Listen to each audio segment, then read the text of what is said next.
I can't do it. Okay. We'll do it live. Okay. No. We'll do it live. It. Do it live. I'll write it and we'll do it live. Thing sucks. Angeles.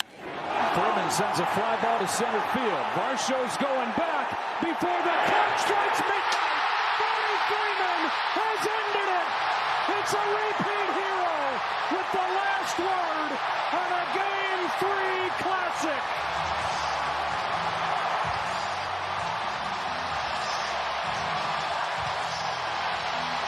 And we welcome you into the Daily Puck Drop here on this Tuesday, your daily sports podcast. We get you caught up on everything in the world of sports. We appreciate you watching the show live on YouTube, X, and the Puck Sports mobile app. If you're watching later or listening later on all podcast platforms, thank you. YouTube, search Puck Sports.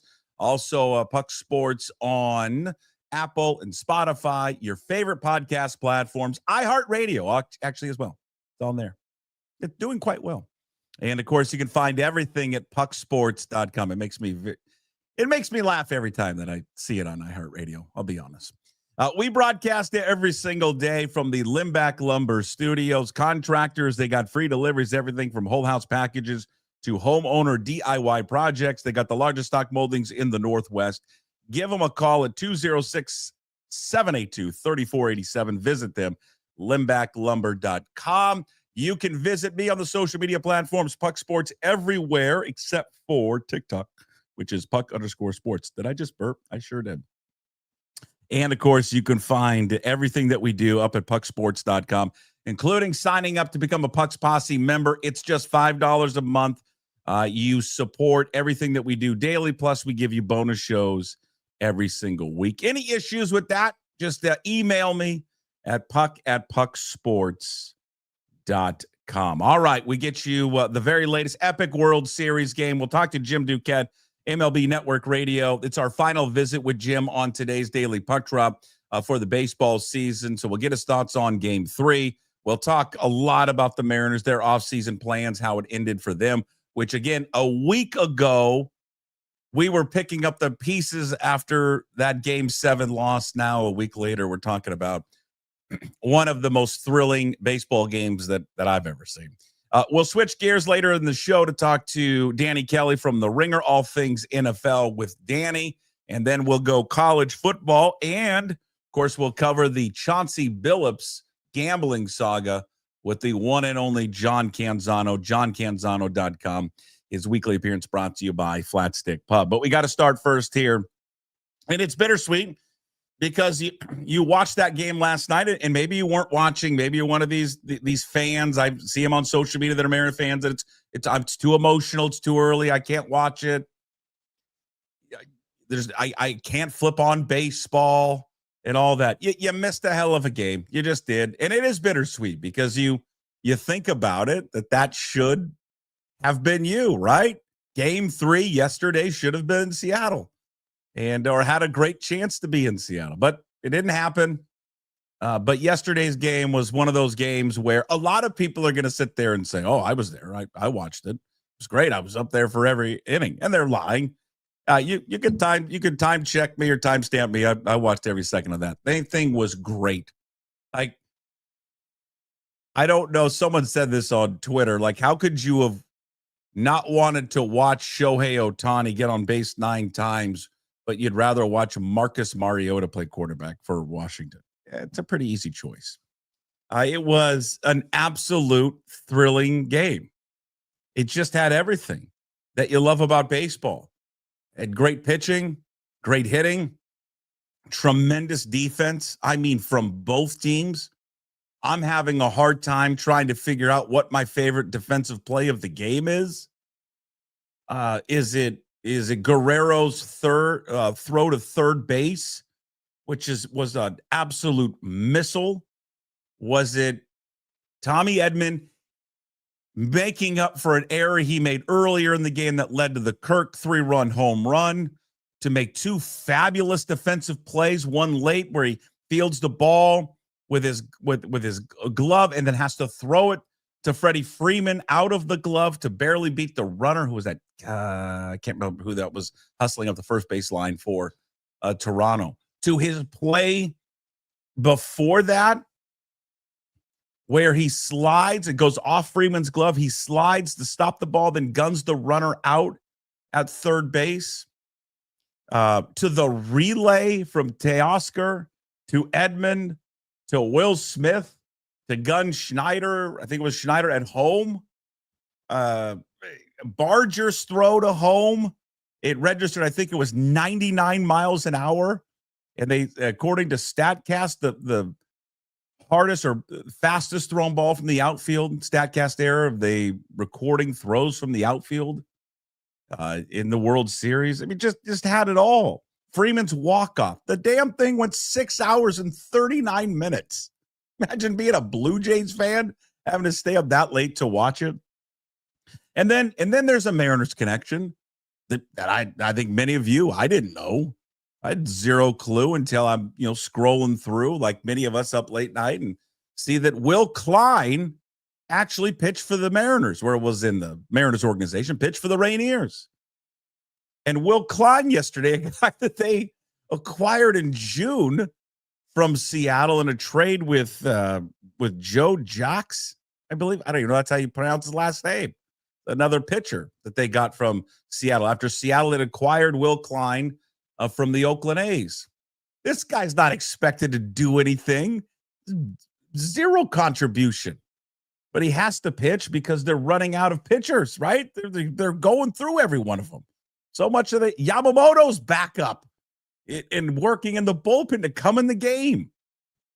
And Klein goes 4 innings, strikes out 5, gives up a hit. Again, was traded to the M's back in January by the A's, and then ended up spending some time with the Rainiers. He wasn't good with the Rainiers, and he ends up getting dealt to the Dodgers. And just a crazy story. I mean, just wild that he is one of the biggest heroes of the game of what he was able to do. Clayton Kershaw. Here's a guy that's a first ballot, no doubt about it, Hall of Famer. Unbelievable. In the regular season, postseason has been a disaster for Clayton Kershaw. It's haunted him. It's haunted Dodgers fans. It's haunted him. It has put not a stain on his career. That's not right. But it's just, there's that, he's been great, but just not in the postseason. He comes in with the bases loaded. Yes, he registered 1 out. But Lucas is up there. The game's on the line. Of course it goes to a full count. He swings. I mean, Lucas swings at a pitch he shouldn't have swung at, but God, the momentum, the pressure, all of it. And he grounds out, and Clayton Kershaw gets out of it there in the top of the 12th inning. We haven't even got to Shohei Ohtani. Guy was on base 9 times yesterday. They intentionally walked him 4 times. And what did he do in the 4 at-bats that he actually got? Well, he had extra base hits in all of them, including 2 home runs, including the one that tied the game up at 5-5. It was incredible theater all night long. It was a blast to watch. Let's get more on it with the Game 3 of the World Series. We talk to him every Tuesday. We did not have him on last week because we were picking up the pieces there with the Mariners, Jim Duquette, MLB Network Radio. We'll talk about Game 3. We will also get a lot into what the Mariners are going to do here in the offseason. Jim Duquette's weekly appearance with us is brought to you by Flat Stick Pub. If it's fun you desire, it's fun you're going to get at Flat Stick Pub. It doesn't matter what the occasion is, whether it's date night, guys night, ladies night, or large group event, Flat Stick Pub's got you covered. They have 6 great locations across the Pacific Northwest, from Pioneer Square to Kirkland, South Lake Union, Spokane, Bellingham, and Redmond. All locations offer the best pub experience in Washington. 2 rules at Flat Stick Pub: drink local and have fun. Pretty simple. So if you like to have fun, love local beer, and great tasting food, make Flat Stick Pub your next spot. Visit them at flatstickpub.com. How about that one last night, Jim Duquette? As you join us, Sirius XM Channel 89. Follow him on Twitter, Jim Duquette GM. Of course, he hosts the Power Alley. He had a lot to talk about today, with a show that airs daily on Sirius XM, and also the Front Office Show with Jim Bowden on Sundays. Weekly appearance brought to you by Flat Stick Pub.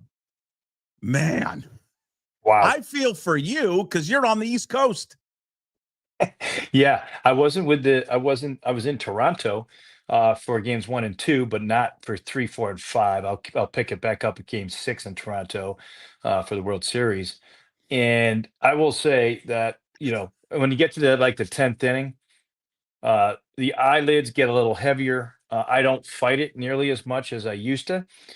So I took a couple of innings off. I did, though, wake up at one point during I don't know if it was the 14th or the 15th, and I They fell all back run asleep. together. And then it was the 17th, and watching the walk-off, like, wow. Of course, it was Freddie. Like, if it was I felt like it was either going to be Ohtani or Freeman. Those are the guys. Those are the guys that deliver late for them. So, I mean, tremendous way to finish the game. I mean, Ohtani was unbelievable too, but Freeman, as the walk-off guy after he left like 6 other guys on base earlier in the game, like that was a good way to end it for And the Dodgers. there was so many near misses for them early on, and I again, all the innings run together, but you've got Max Muncy's ball. I think it was in the 16th or the 17th that goes foul. You had Will Smith nearly, if that's in the daytime, and it's warm up, that likely goes out to center field. I did get a chuckle out of Joe Davison and John Smoltz talking about, the weather, it's so cool here right now. And I'm like,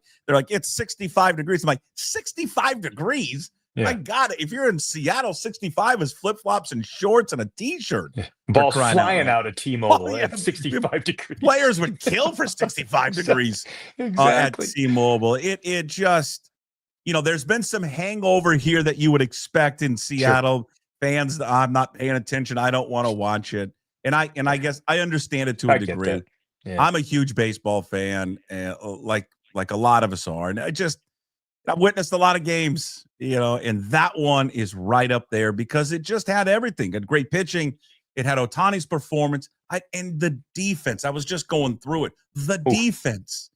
And you know what? I even missed a play. Alejandro Kirk's throw in extra innings to nab Ohtani at second. There was so many great plays on both sides last night, Jim. It was fun. You have really 2 really good defensive teams. I mean, Toronto, as we saw, excellent. LA's, not as good, but they're very good defensively too. And that's what made the Edman error earlier in the game such a surprise. And then it was right ahead of the Kirk 3-run homer. And listen, Tommy was the NLCS MVP as we watched last year, and he's been such a valuable guy for them, even though he's had injuries again this year.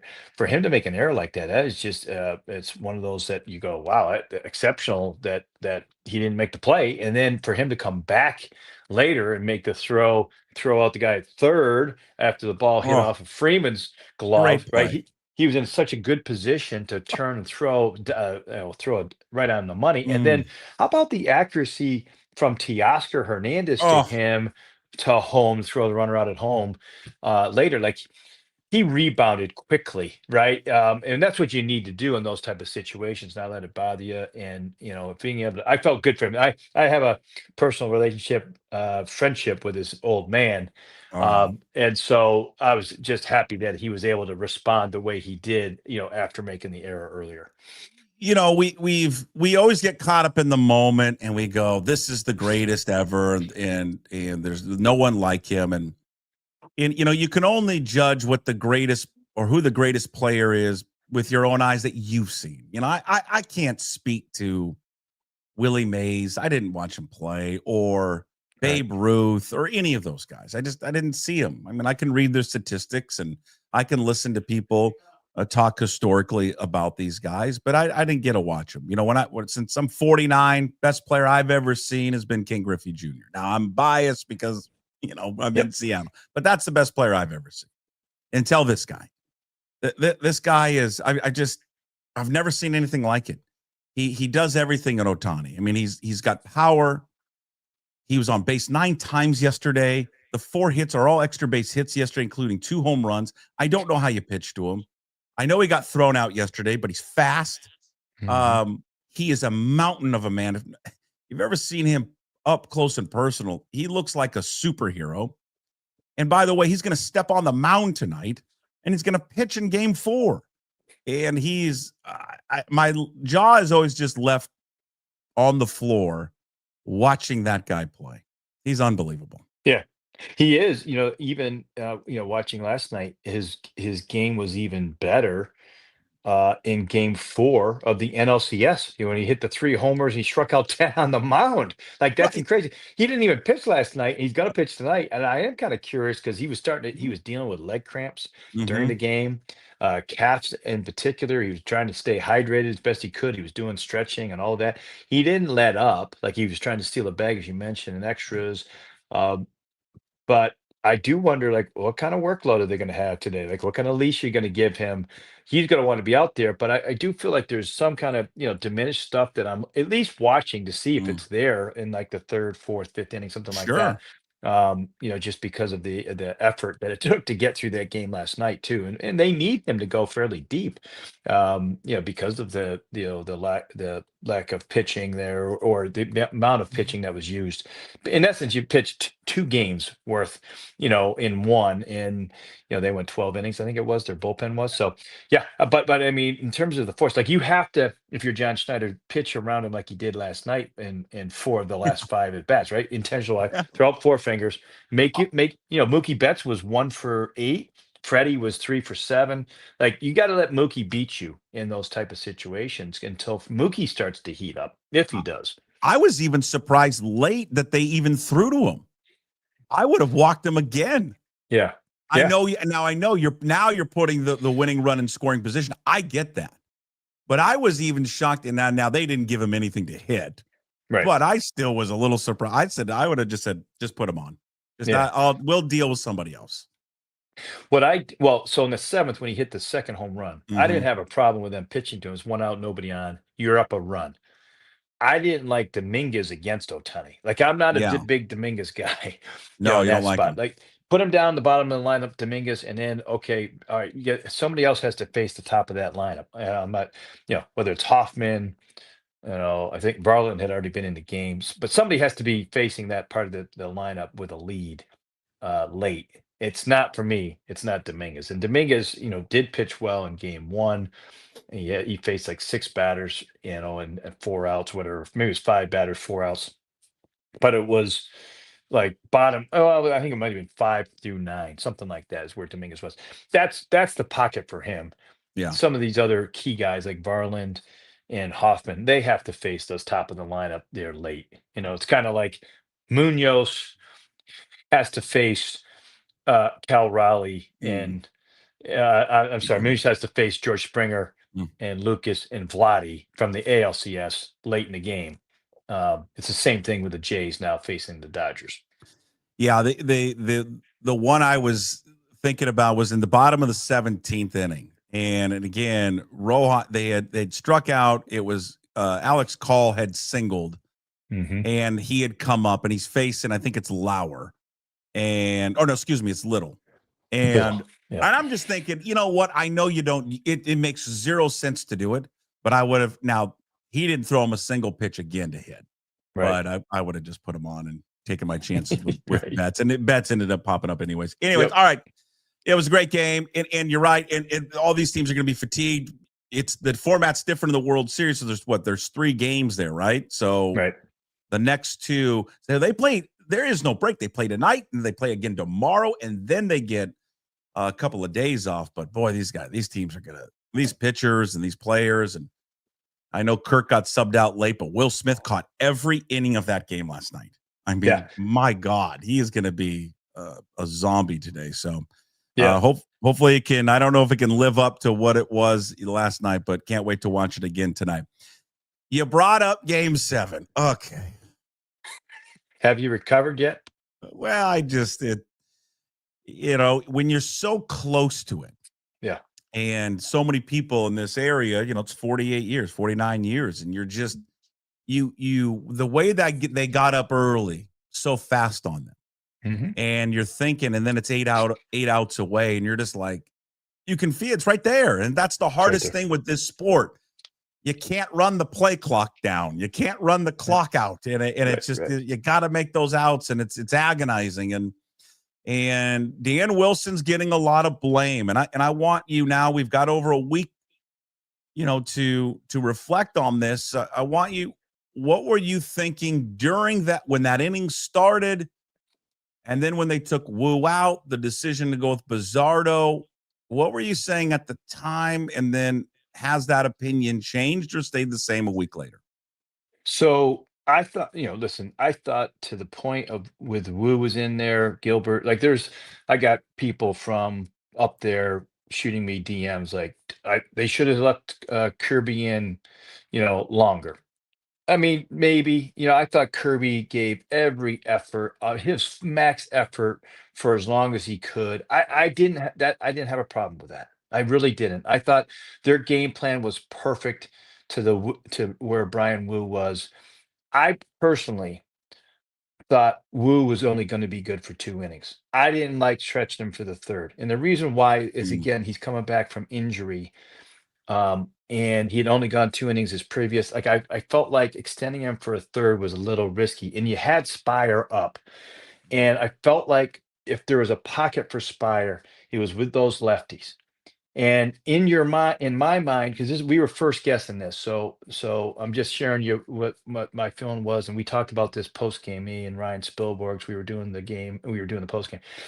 You had two lefties at the bottom of the lineup. It was Jimenez was the 9-hole hitter. I forget who was 8. I think Isaiah Falefa, and then the 7 was a left-handed hitter. Maybe Barger. I forget now, but I thought that was a spot for Spire. You don't let him face George Springer. Munoz is facing Springer, Lucas, and Vladimir Guerrero. If it gets to that, you're hoping Spire has a 1-2-3, and then Munoz, finishes it out for you.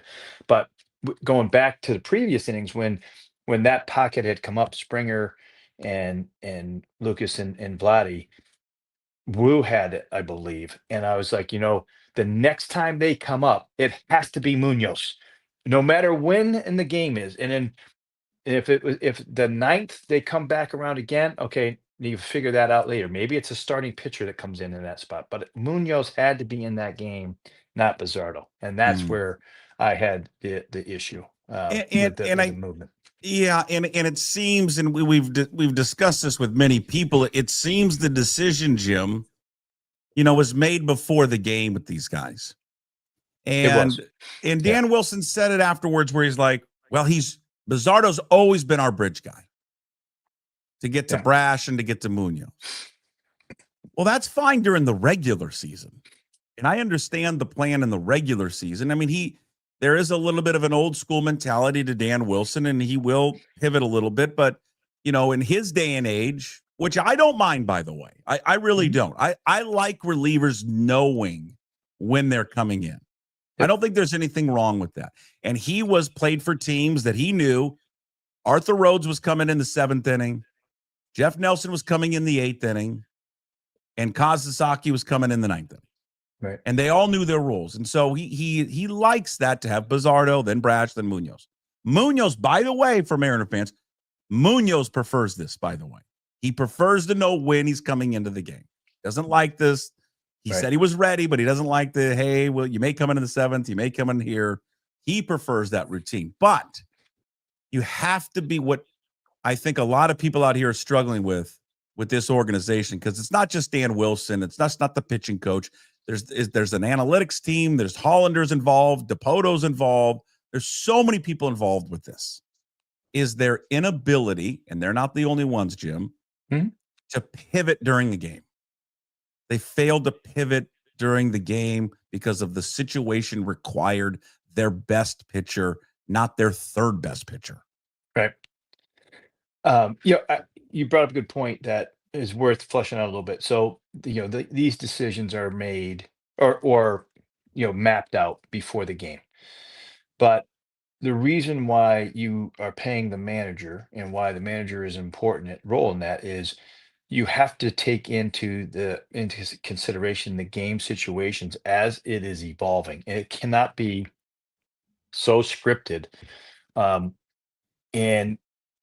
good managers, and a lot of this has to do with experience too, But Terry Francona and Bruce Bochy and those guys, when I'm talking about postseason moves, a lot of the stuff that I've watched them do it and do it with a high degree of success is, when you're in these game 7 situations, you cannot get beat with your third best or your fourth best when your first best, your first option is available in the bullpen.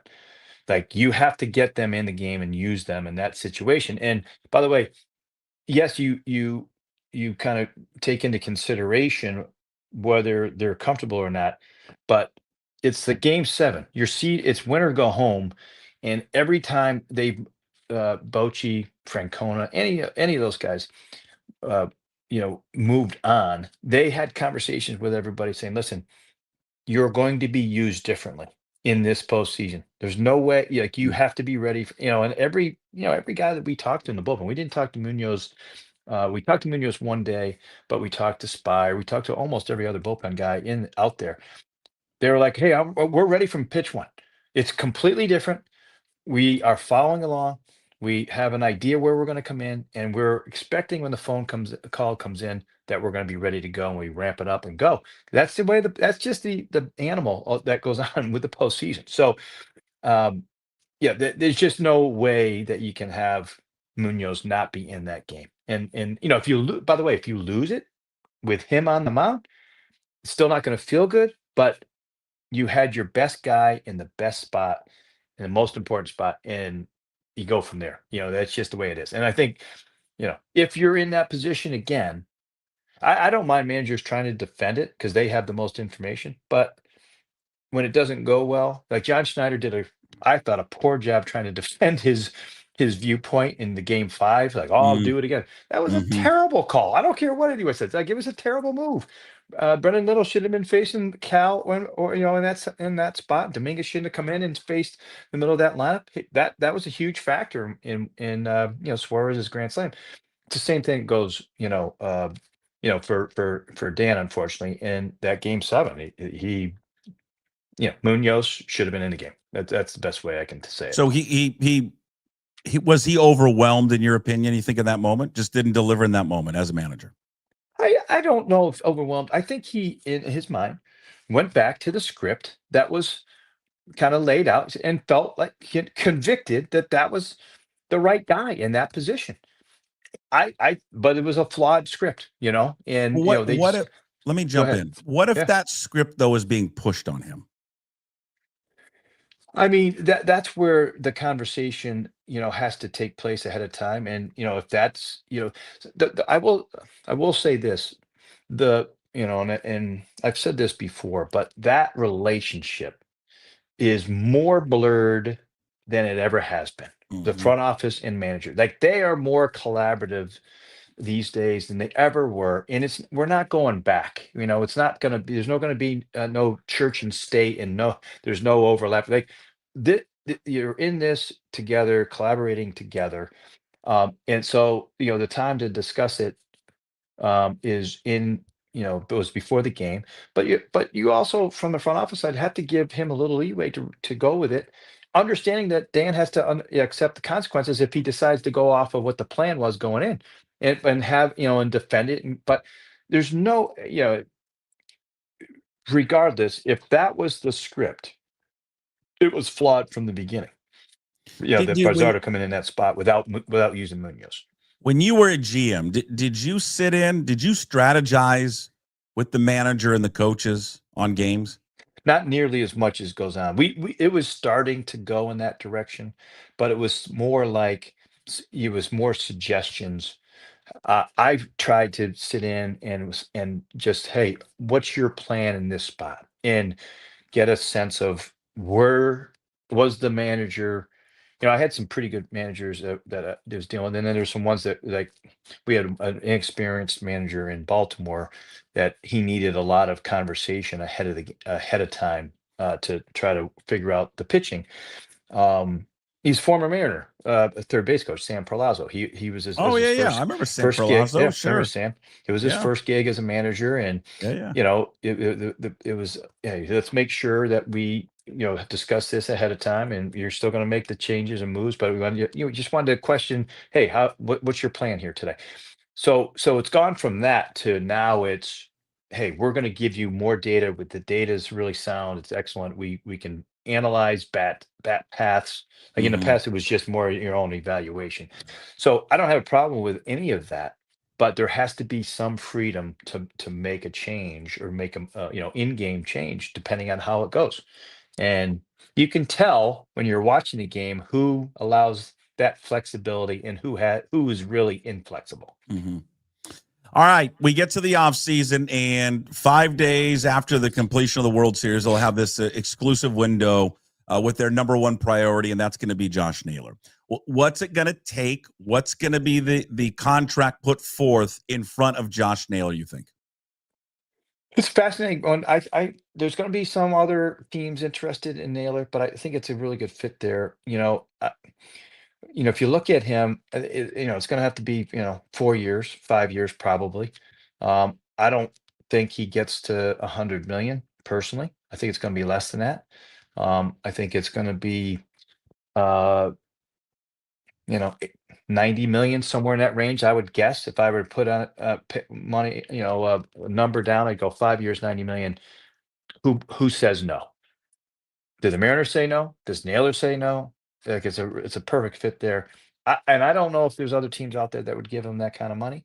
So I feel like that's a fair number, in reasonable number that he gets. And we'll see if that ends up happening. But you're right. That's their number one. Has to be their number one priority. And I wrote down that, like, okay, needs Naylor, and then I have a hard time coming up with another. I mean, yeah, would you like to have Suarez? Sure, but Naylor would be the number one guy.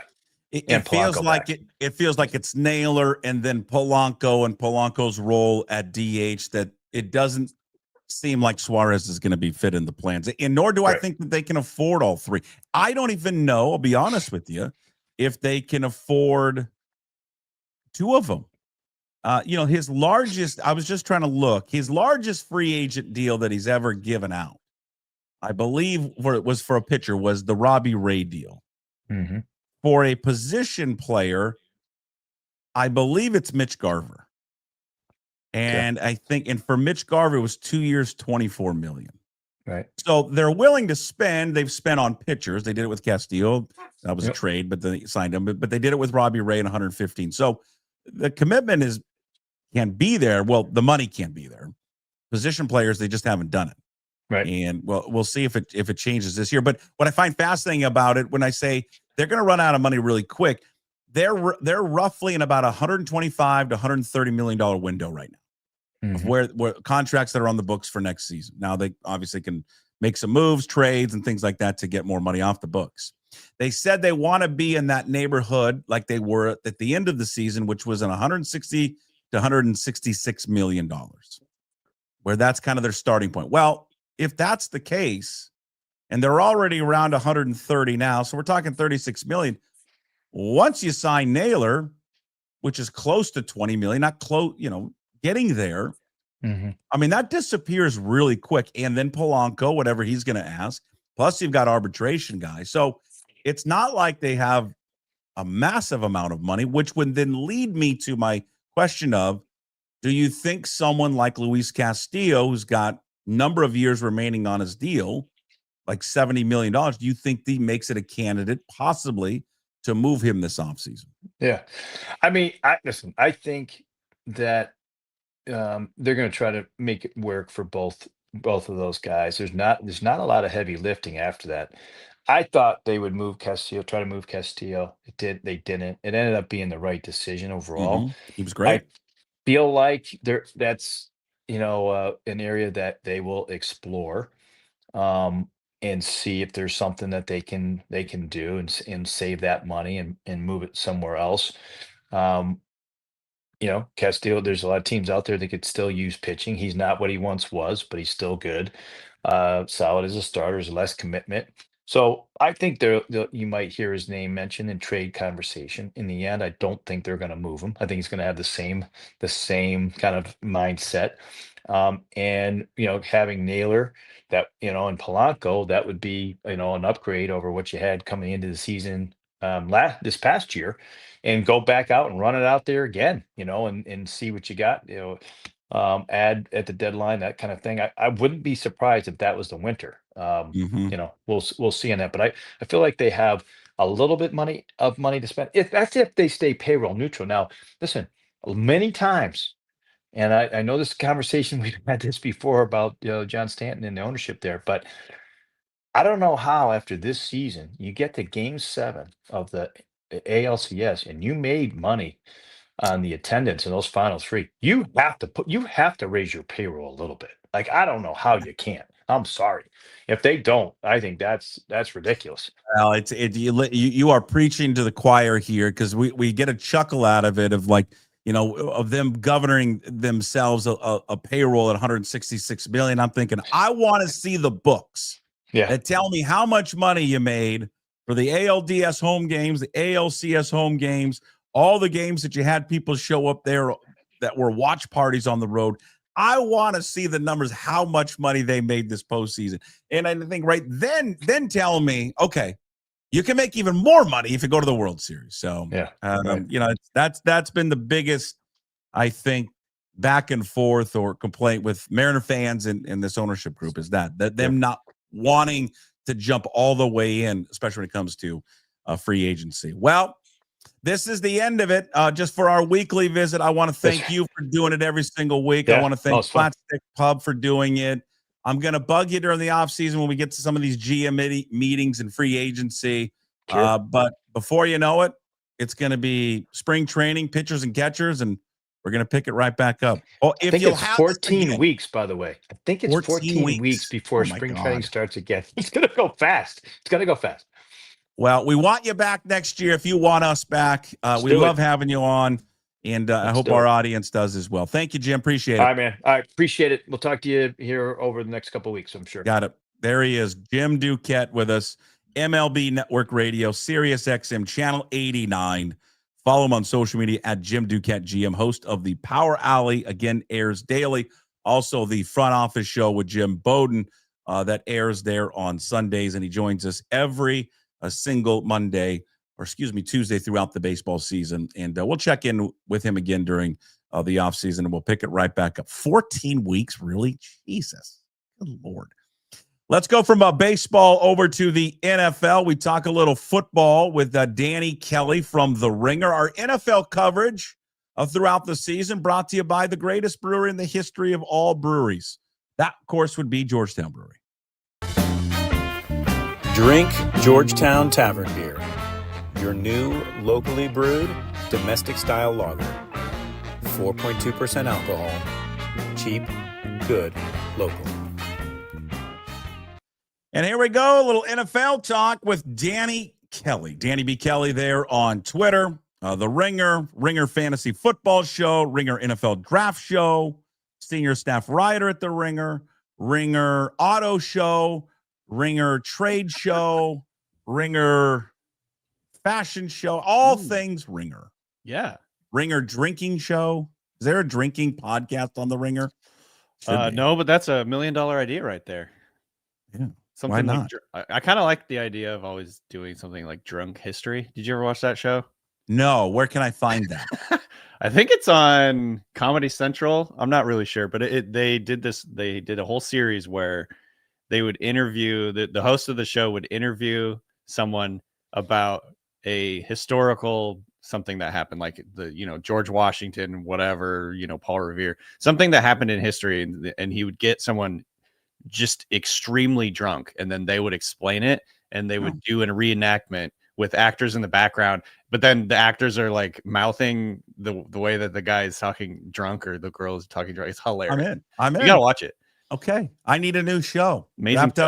Wrapped up my show on Apple TV, the Invasion, and that it's one of those shows, when you're committed to it, and you just got to see how it ends. Just got to get to the end of it. And I just fucking wasted so much time. Oh, it wasn't good. Stupid show. Well, not the way it is. All right, no one's here to hear us talk about TV shows. For God's sakes, we're here to talk about all things NFL. Well, that's true. I mean, maybe. You know what? I found myself wanting to watch some shows on Sunday because those games were terrible. I'll tell you that. That was going to be my first thing. Okay, we're gonna get to Dan. I'm gonna step on your toes. Danny's Dimes. Danny comes with us and with all of his takes from the NFL weekend. You and I, we think alike. We're in lockstep. So you take it away from there. Just dog shit games. One of my dimes was one of the worst weeks of football we've ever watched in the history of football.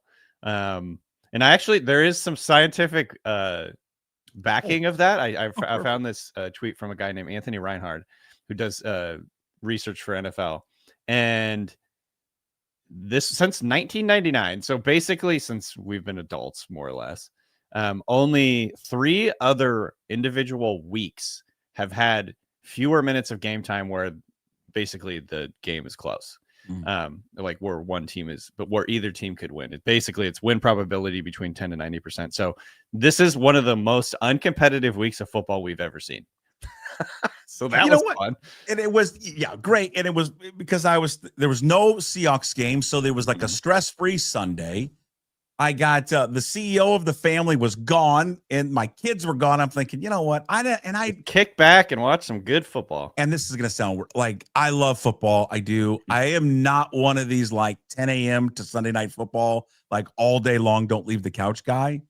But I was like, well, I'm going to do it today. You were ready. Like, I'm just all of it. And then I'm like, like halfway through the morning game, I'm like, I don't know. I think I might be out. I'm just out. It's just so bad. My boss, Bill Simmons, calls Sundays like that apple picking days. It's like your chance to go spend some time with the family if there's not a lot of good matchups or whatever. But I don't know if, obviously we could kind of see this coming because there wasn't very many good games in terms of just narratives and things. But I mean, and then even the Monday Night Football was a blowout. There were no good games. There was one good game, and it was between the Jets and the Bengals. Yeah, you're right. That was the game.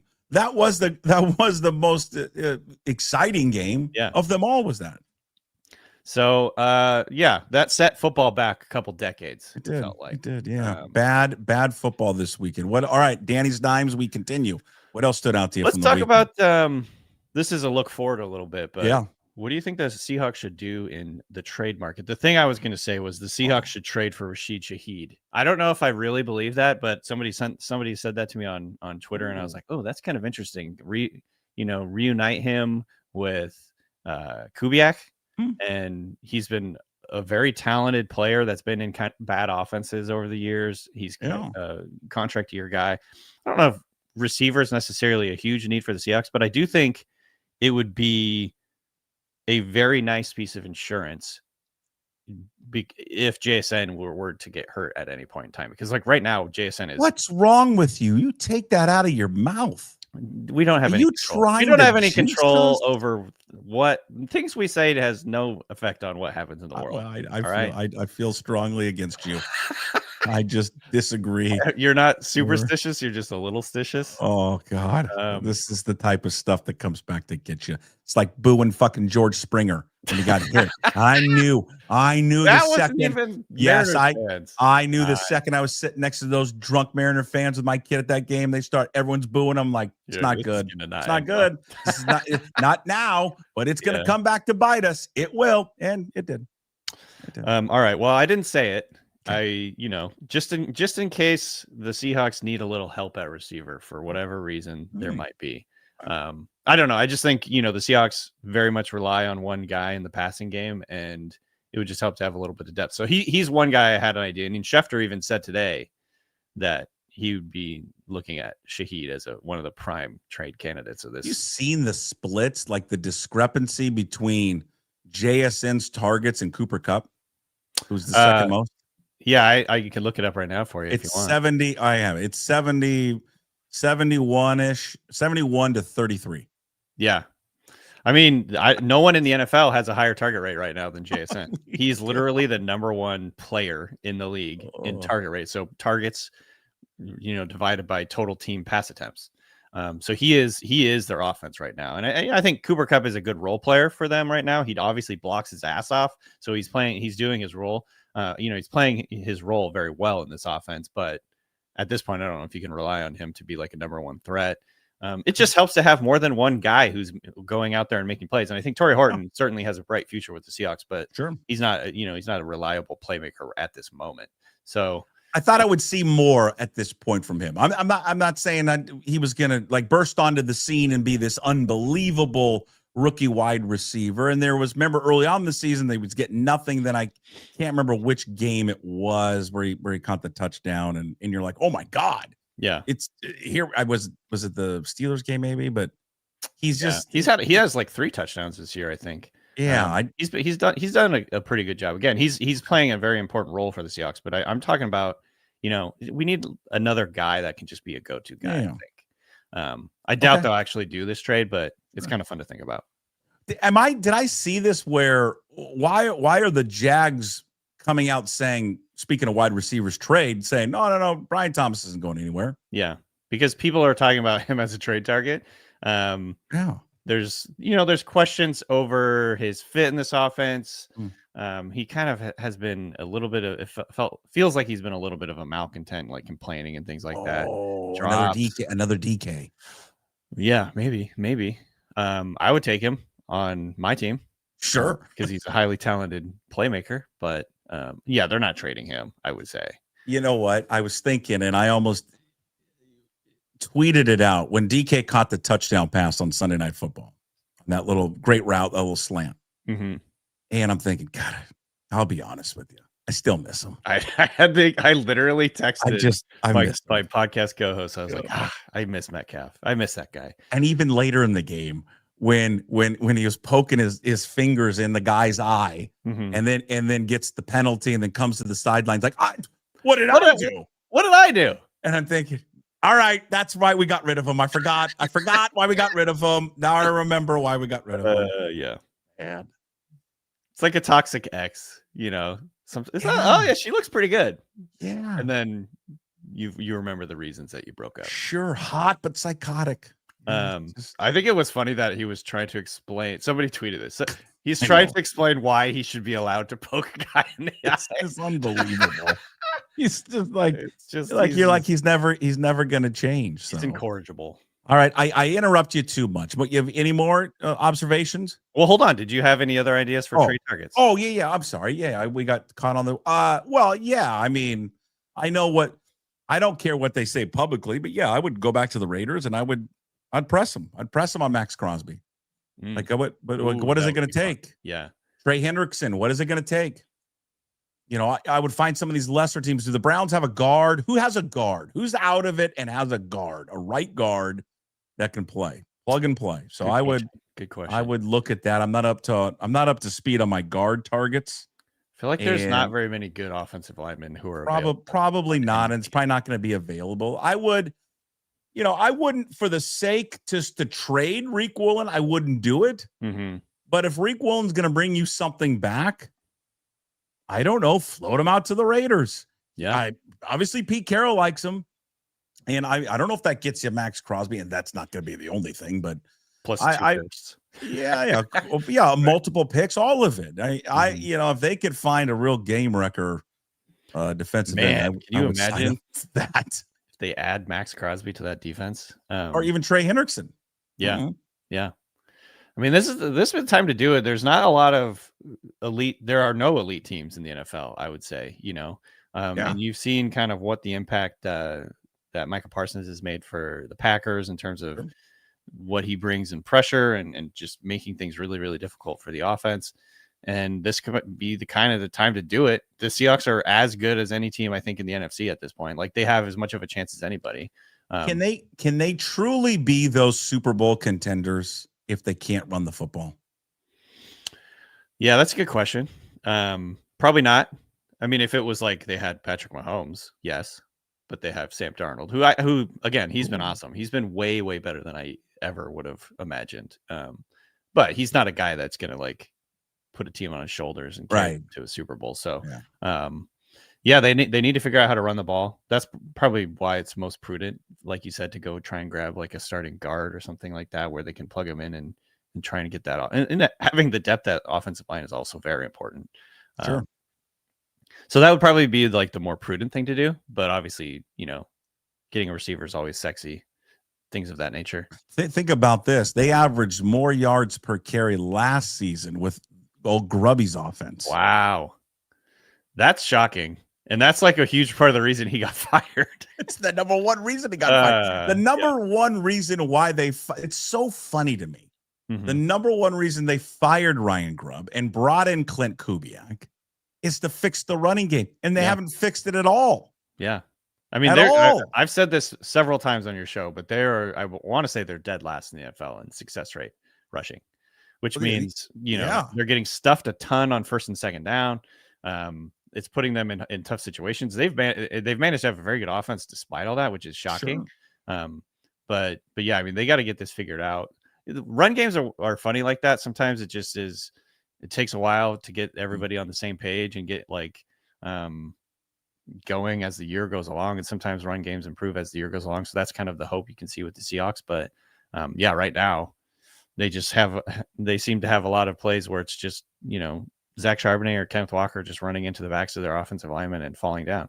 And then I wonder if they should just, I was just looking at the stats this morning. I mean, Kenneth Walker, he's got 430 yards on the ground. He's averaging 4.5 yards a carry. Mm-hmm. I mean, that's good.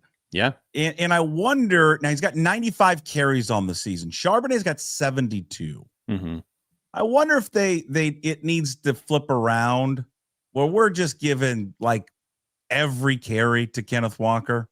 Maybe he gets a break. And I understand in the 2 minute, they like to use Charbonnet and all that, but maybe just lean on Walker a little bit more. I would just pull up his game logs. Like, what's the most amount of carries he's gotten this season? I mean, he hasn't even reached 20. Yeah. 19 is his high against Arizona. My guess is if you were talking to them, they just want to be able to make sure that Kenneth Walker can stay healthy all year, and they trust Charbonnet to, kind of just follow his blocks and get what's there. But yeah, I mean, this is you're preaching to the choir on this. Like I've always kind of said, I love Kenneth Walker. I think he's a really, really dynamic back, explosive plays, big plays. You got to kind of live with him running around a little bit behind the line of scrimmage because he creates these massive plays. Whereas Kenneth Walker or Zach Charbonnet is not nearly as dynamic. He's not as explosive. So I think people were upset last year because Kenneth Walker had a really low. I'm trying to look up their success rates right now. Kenneth Walker had a really low success rate relative to a lot of other players. It was like one of the worst in the NFL. Which means he was just getting stuffed a lot and all that. But like this year, both Kenneth Walker and Charbonnet have pretty low success rates. So like, what are we accomplishing by giving the ball to Charbonnet more? So yeah, I don't know. To me, it's just like, give the ball to your explosive players, give the ball to your big time playmakers, and good things are going to happen more often than not. And obviously the run game is just not working right now. You know what, looking back on it, and I think a lot of people were excited for this player, that I think an injury that happened so long ago back in training camp is coming around to bite him a little bit. I mean, I was excited to see what Kenny McIntosh was going to do in this offense. Yeah. He had glimpses last year where you got real excited about Kenny McIntosh. Yeah. I really liked him coming into the draft. Yeah. He was supposed to be like a third or fourth round player. Like people were kind of thinking he would be right in there that day 2, day 3, sort of like early day 3, late day 2. And then I want to say he fell to the 7th round, and the Seahawks got him. It was a steal. So yeah, it was a bummer. He tore his ACL, right? So yeah, he's not going to be back. It was like the first couple weeks of the training camp, I believe. Yeah. They had a role in mind for him, I'm guessing, but yeah, I think it's the run game. Obviously, I think they're just trying to protect Kenneth Walker a little bit. They trust Charbonnet in the 2-minute drill, in third downs, in the red zone. And so he's getting a lot of those carries, and he's getting just more carries because of that. But I mean, I'm looking right now, rushes of 10 plus yards this year. Kenneth Walker, 14, Zach Charbonnet, 2. They have very similar, pretty close in terms of success rate, pretty close in terms of rushes of 0 or negative yards. Zach Charbonnet's rushes where he has 0 or negative yards is about 30%.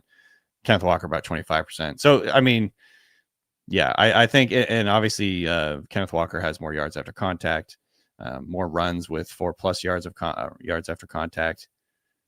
So I don't know. To me, like this is all I feel like I'm just harping on it all the time. So I just try not to bring it up anymore because people get sick of it. But like Kenneth Walker to me is like far better runner. I don't really know what we're doing.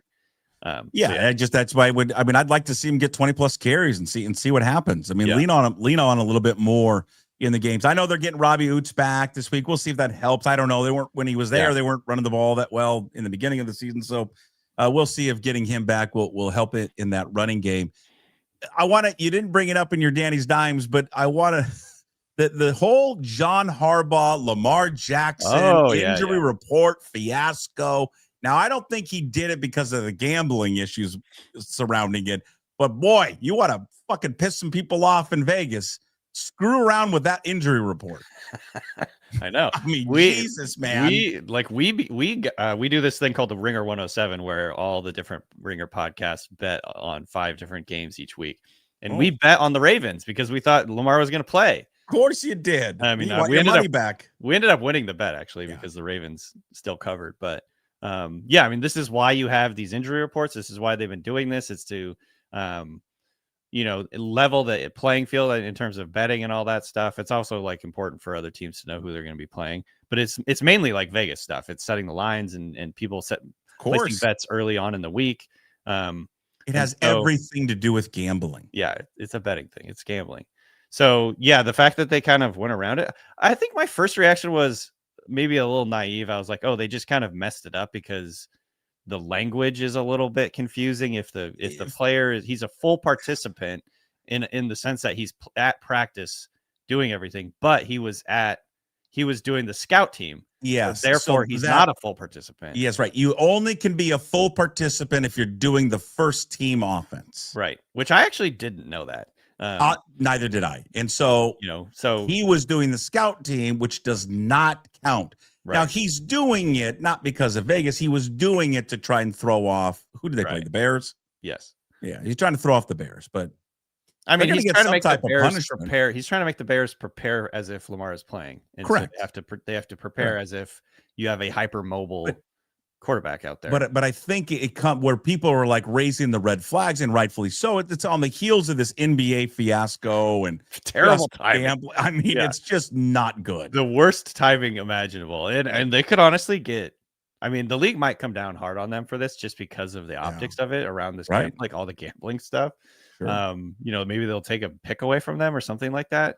I don't know. It'll be interesting to see kind of how this happens. But I think my first reaction was like a little naive. Oh, this wasn't on purpose. And then the more I thought about it, the more I've heard people talking about it, I'm like, oh yeah, they definitely did this on purpose. Yeah. And he just was lying. So yeah, it's I could see the league coming down on them because they want to set an example of the Ravens right now. Yeah, and he's back this week, right? I think they've already determined that Harbaugh came out and was like, in the Monday presser, he's like, yes, I expect him to play in this Thursday game. So yeah, that's nice. I feel bad. One of the last things I wanted to bring, I feel bad I'm not a Giants fan. My 12-year-old kid loves Jackson Dart. Plays football, does the stupid thing with the eye black like he does. I mean, they are I'll tell you, for kids, Scatabo and Dart are like the 2 best players in the NFL for like 12-year-olds. They love them. And I just, as a bum, I'm a huge Cam Scatabo fan. I love the way he plays, how hard he plays. Yeah. And to see him go down with that injury was just awful. I mean, totally brutal. I mean, obviously, hopefully he can come back and have some of the, the burst and explosiveness that he has. He's never been a super fast guy, but he's really quick in the short area. But yeah, it's a huge bummer. My co-host Danny Heifetz is a Giants fan, and he was apoplectic. Sorry, Danny. Yeah. So now it's like Jackson Dart down. He doesn't have Malik Neighbors. He doesn't have Cam Scatabo. Mm-hmm. He's just going out there and trying not to get hurt. So yeah, it's pretty brutal. It's going to be, I think talking about like what the implications are this year, it's going to be very interesting to see what happens with the team in terms of how many games they can win down the stretch, because Daboll, I don't think Daboll is like safe. I think he's like mostly safe because he'll have the opportunity to kind of like develop Dart. But I don't know, man, if they lose like the rest of their games and end up with 2 wins, it could get interesting in the coaching area there. Yeah, for sure.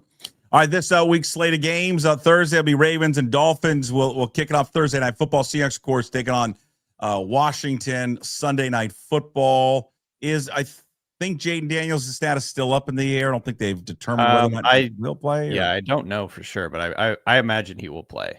I imagine he'll play, but we don't know for sure yet.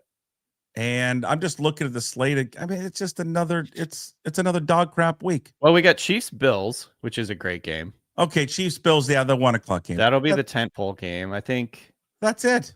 Yeah. Raiders Jags, do it for you? Broncos Texans is kind of an interesting one. Hey, and dear Denver, listen, I married into a Broncos fan. Okay, but no, I didn't marry in. She married me. I've converted her to a Seahawks fan. Their whole family's from Denver. Jesus, man, it's just keep the uniforms. Like, I hate that team. I grew up hating the Three Amigos and John Elway and Carl Mecklenburg. But for God's sakes, those uniforms are the prettiest uniforms. They're the best. Besides the Seahawks and the Buccaneers. They're elite. Yeah. Just keep them. Your nickname is the Orange Crush. Yeah. They look just like Orange Crush soda. So those uniforms, I hate their new uniforms too. Oh, they're awful. You know, I've noticed that, like, as teams look for new uniforms and find new uniforms, they always go with these, like, stupid. I don't know how to describe it other than non-primary colors, like these new age colors. You know what I mean? Where it's like navy and off orange. Just do the vibrant orange, the vibrant blue. It looks so good. And this is what pissed me off about this last weekend of the NFL crap schedule, which I had all day Sunday to sit down and watch it, and it was awful. Was the Sunday night game was the chef's kiss. We got the two Mount Rushmore franchises in football, right? Yeah. Two iconic uniforms, and they come out looking like that. The hell was that? Yeah, the Steelers. I want the normal Steeler uniforms, and I want the normal Packer uniforms. Is that too much to ask? I'm a simple man. I like black coffee and a hard copy newspaper. I just want simple things in life and normal uniforms. Yeah, the Steelers uniforms looked like some generic team that's in a movie. You know, like how they have, like, they design like these generic uniforms for movie football teams. That's what it looked like the Steelers were wearing. So yeah, that was pretty bad. All right, we'll fix the world's problems next week, Danny Kelly. Right. Danny B. Kelly on Twitter. Of course, find everything up at The Ringer. Tell everyone where they can find all of your podcasts throughout the week, sir. You can check us out on theringer.com, on YouTube, on Spotify, and everywhere else that you get your podcasts. All right. Gotcha. Thank you, Danny. We'll see you next week. All right. Thanks a lot. There he is, Danny Kelly, with us every single week talking NFL. We'll go over to college football now. We talked to John Canzano, johncanzano.com, presented by Flat Stick Pub. If it's fun you desire, it's fun you're going to get at Flat Stick Pub. It doesn't matter what the occasion is, whether it's date night, guys night, ladies night, or large group event, Flat Stick Pub's got you covered. They have 6 great locations across the Pacific Northwest, from Pioneer Square to Kirkland, South Lake Union, Spokane, Bellingham, and Redmond. All locations offer the best pub experience in Washington. 2 rules at Flat Stick Pub: drink local and have fun. Pretty simple. So if you like to have fun, love local beer, and great tasting food, make Flat Stick Pub your next spot. Visit them at flatstickpub.com.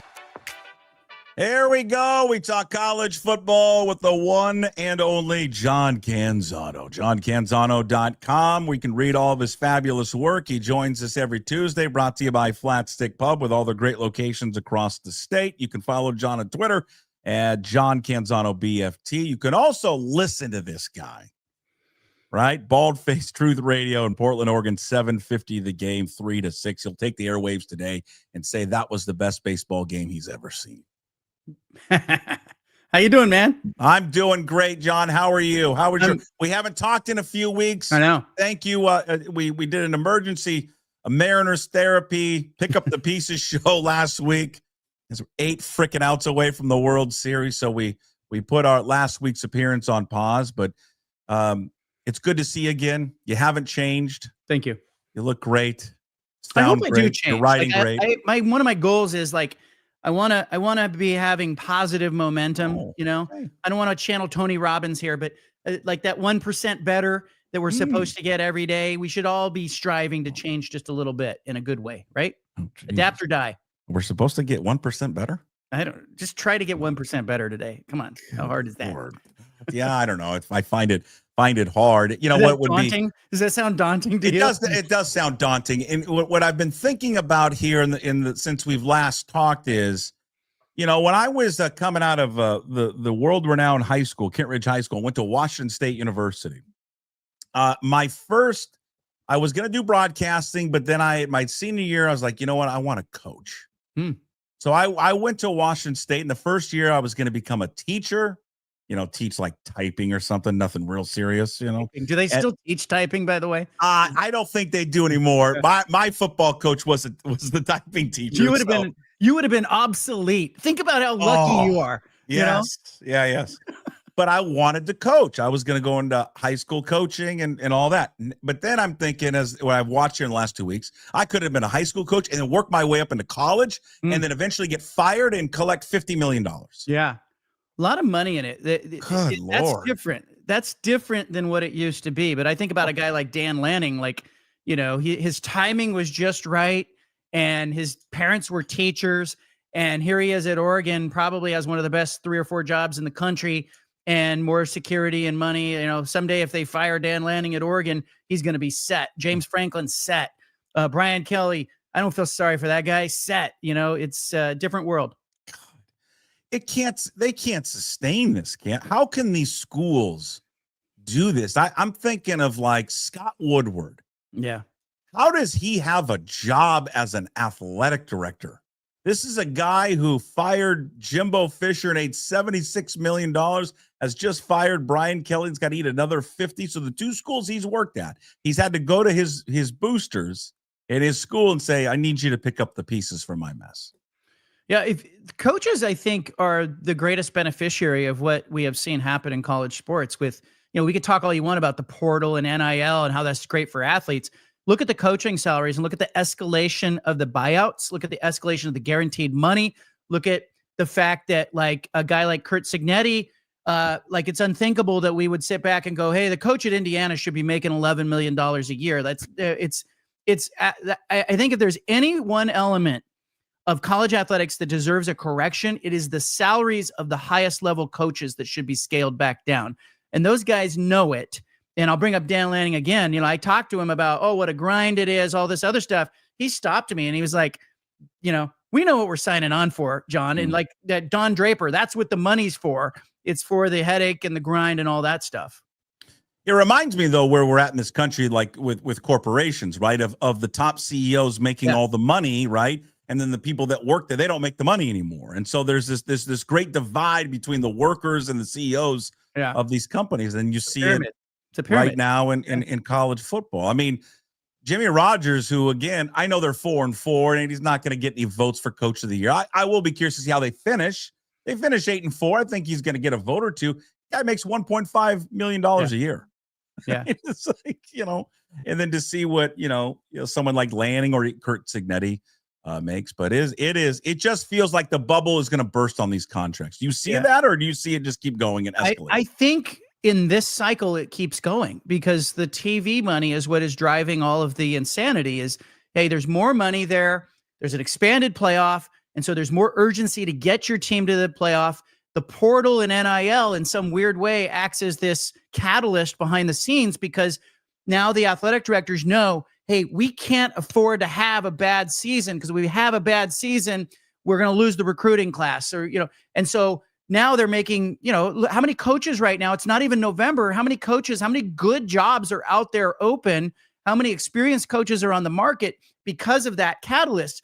I thought for a spell there, Puck, there was kind of the ADs were really patient last year because they were trying to figure out, hey, we have to come up with this new revenue sharing money. But now they've decided we can't afford to have a bad year because if we have a bad year, we're losing the recruiting class. And so there is so much pressure right now that is fueling these coaches and granted, the patience that you have to have with if you look at Utah and like Kyle Whittingham, there's no way they would have been that patient with Kyle Whittingham years ago when he had some seasons that were subpar, but they stayed with him and they went, oh, we're better for it. I just don't know if you're going to be able to do that right now. A guy like Kalen DeBoer at Alabama, he had to turn it around. Early part of the season, they're talking about firing him. Now they're talking about building a statue for him. He had to turn it around. And it wasn't like, let me get through this year. It was like, let me turn it around this week. And that pressure is out there. It's all because of the black hoodie that he has donned. Yeah. Ever since he's been wearing the black hoodie, that's been the difference. Has Lanning's name been brought up in these openings? He's not leaving. And you always say that, and you go, these guys are born to lie. I talked to Dan Lanning maybe a few months after he was hired at Oregon. He sounded and felt like a guy that was saying, hey, I have dragged my family around the country. His wife, Sophia, and their 3 boys. He said that his promise to his kids was that they would get through high school together and go to the same high school, because they had moved like 11 times, in like 12 years. And so I even talked to Dan Lanning's dad and mom, they're both school teachers, as I mentioned. And, they told me, I think you're going to be surprised how long he stays at Oregon. I also think it's a really good job. Like outside of Ohio State or Alabama or Georgia, Miami, it's one of the few jobs in this era with NIL meaning so much where you go, man, they have inherent advantages and they're in a massive power conference. They're probably in the most powerful conference right now in the Big Ten with all the resources, and he's got Division Street. And unless something changes, I think Dan Lanning's got one of the best 2 or 3 jobs in the country, and so why would he give that up? I think the job you have to be worried about if you're Oregon, given that Lanning went to William Jewell College, the job you have to worry about is not him going back to his alma mater. He's not going there. The job you have to worry about is maybe the Kansas City Chiefs job opening. He went to the Arrowhead Stadium as a kid. I could tell by the way he talks about the Kansas City Chiefs and going to the games. He went to like 1 game as a kid. He remembers holding the cup of hot chocolate in the stands and it was cold. He remembers what they listened to on the radio on the way to the game. That nostalgia is the only thing that I think calls Dan Lanning away from Oregon. And I don't think that happens until his youngest kid, who's like a 6th grader, gets through high school. So I think Oregon's got 4 or 5, 6 years with Dan Lanning. And granted, he told me, he says, after he lost to Indiana, he asked me, I was talking to him about the job security. He said, are you saying my seat's hot? I'm on the hot seat? And I said, no, but I said, you lose to Indiana and, if you lose a couple more. And he goes, yeah, we're always 2 weeks away from being on the hot seat. And so unless something changes, I think Lanning's at Oregon. I don't think he's going anywhere. I don't think his agent has any more leverage to play. They kind of played it the last time. He wasn't even a candidate at Alabama. They weren't even looking at him. Lanning came out, I'm staying at Oregon. Like, no, Alabama wasn't even talking to him. Just brilliantly done by Dan Lanning and his agent. But I think Oregon knows they got their guy. I think Lanning knows how good he has it. I think it's one of those rare circumstances where a guy it makes sense for him to stay. And speaking of his agent, his agent, Jimmy Sexton, just controls everyone. Yes. It's Lanning. He's got Lane Kiffin. He's got Kirby Smart. He's got Kalen DeBoer, Mario Cristobal, Sarkisian. Who else is he? He had James Franklin. He's got some of the national broadcasters at ESPN. The dirty little secret is that Jimmy Sexton represents some of these broadcasters who are breaking news all the time on the coaching front. I wonder why. I wonder how they're getting their tips. You know why? Because Jimmy Sexton is representing not just the high-profile coaches. He's representing some of the national broadcasters who are out there, at ESPN and other places. So who feel like what coach out there fills these jobs? They're good jobs. I think you're going to LSU's a good job. Penn State's a good job. I don't know. Maybe it's the 10-year-old in me that will always think UCLA is a good job, but I know it's not a good job anymore. It's a good job for somebody who wants to live in LA. It's a really good job for somebody who wants to live in LA. But here's what I think is going to happen. Lane Kiffin's the domino. Does he stay? Does he go to Florida? Does he go to LSU? Does he just use those openings? He's doing a magnificent job right now, kind of feigning like, this is my job to focus on the job I have, but he's doing. As soon as Lane Kiffin decides what he's going to do, because he's going to be in high demand, Jimmy Sexton will start rearranging the chairs, right? And I think keep an eye on James Franklin. I like him for Auburn. I think that James Franklin to Auburn makes sense to me. It's a right move for him, right move for them. But Kiffin making that move, and then what other jobs come open, and then you'll start to see it trickle down because there are some really good coaches like Sean Lewis at San Diego State is doing a great job there. Does he stay there? Or does UCLA look over at San Diego State and go, hey, we'd like to have that guy. He's got a great offensive mind. He's done some good things. And then I think you look at Jason Eck at New Mexico. He hadn't been there that long, of course, but he's doing a really good job too. And you look at Fresno State's coach, hasn't been there that long, doing a nice job. Jimmy Rogers at Washington State, how does he finish? If you're a Cougar fan, stop. I know. But if you're a Cougar fan, maybe a 7-win season is good, not 8. Yeah, I'm just saying that because once he wins 8 there, maybe people start to talk. But yeah, I get it. I think that's so. That's the price, right? It's the price at a school like that. That yes, you just understand they're not gonna stay there forever. What about the Fisher and his visor and his glasses? Where do you think Jed Fish goes? Do you think he stays? What if they finish strong and they could? I mean, their schedule's not that hard. They wrap up. I mean, and then they get Oregon at home. I worry about Fish having no real connection to Seattle, and it's no secret his wife, doesn't seem to be there, anchored there. Okay. And I think, from like Troy Dannon, the athletic director who went there and then, said, I can't do this. That Seattle's the Pacific Northwest in general. It's not just Seattle, the Pacific Northwest in general. You've got to feel connected to it. And it speaks to some people and it doesn't to others.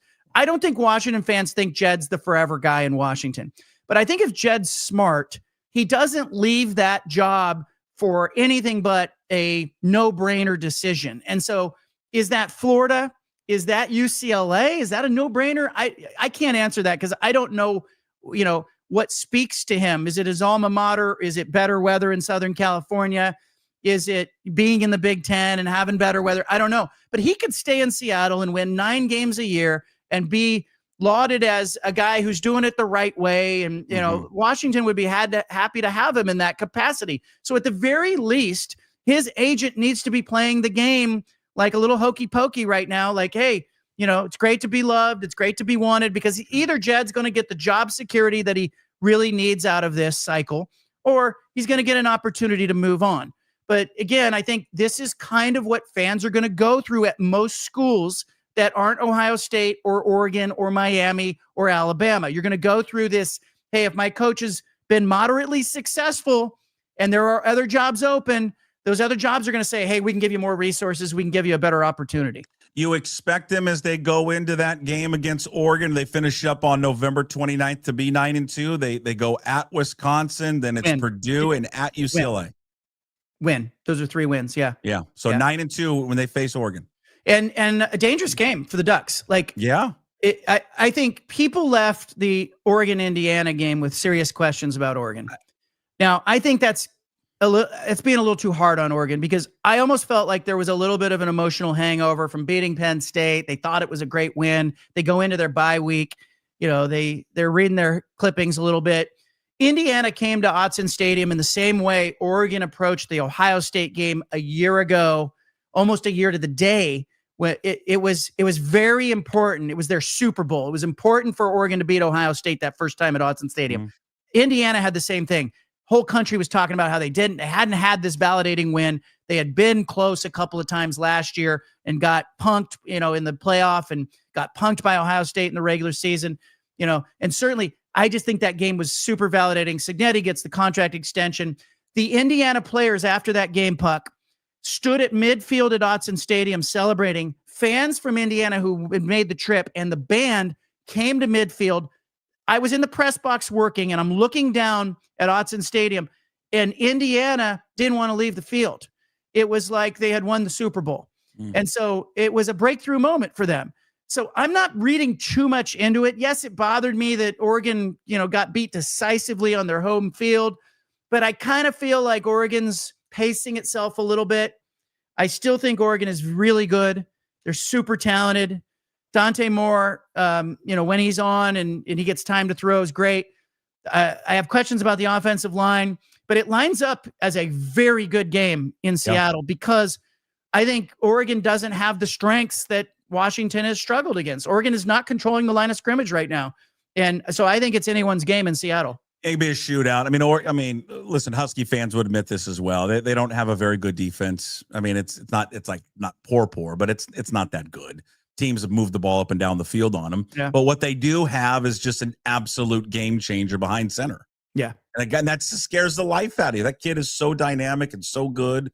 And they might have the best 3-headed monster in all of college football with Coleman and also Boston. So if they win the game, which they very well could win it because it's at home, gives them a great advantage. I don't think they would stand a shot if it was at Autzen, but the fact that it's in Seattle, and if you get in a shootout, that kid is just a dynamic playmaker. I think that's a game. And I keep hearing from people, after, Michigan handled Washington in Ann Arbor, people kept saying, oh, that's not going to be a game. No, I think it's a game because Oregon has just not shown me that they can do the things that Ohio State and some of the more physical teams have done this year.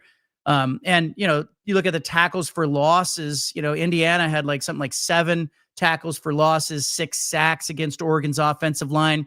Happened again with Wisconsin. Wisconsin's defensive front controlled the line of scrimmage. Oregon's not pile driving people right now.